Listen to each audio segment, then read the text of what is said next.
So I'm Sam Twyford-Moore. I'm the author of The Rapids, Ways of Looking at Mania, which is out now through University of Toronto Press. And I'm here to answer some questions from readers about the book. So the first question is, The Rapids identifies several ways that mental illness has been misportrayed on television and in movies. Which one is the most ridiculous and one is the most insidious, and why?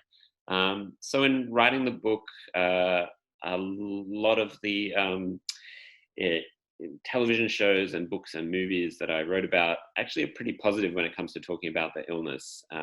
That's mostly because a lot of the people who wrote those television shows and movies and books have some experience with the illness, whether it's personal lived experience or experience with a loved one who has the illness.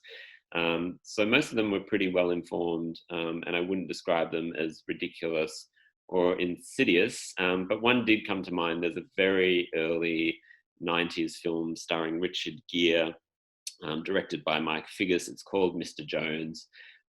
Richard Gere plays someone who's been diagnosed with bipolar. And the reason it's a little bit ridiculous is it's kind of crammed into a romantic movie plot. It doesn't really work. It doesn't take hold, and Richard Gere's performance probably doesn't get it right. It's pretty over the top, which is saying something because it's quite an over the top illness at times with some of its more manic symptoms. But that kind of leads into an interesting conversation around conversations that are happening in the disability community at the moment with who should tell what stories, and whether actors, should be portraying characters with disabilities, and whether people with lived experience and actors with lived experience should be prioritized in some of those roles.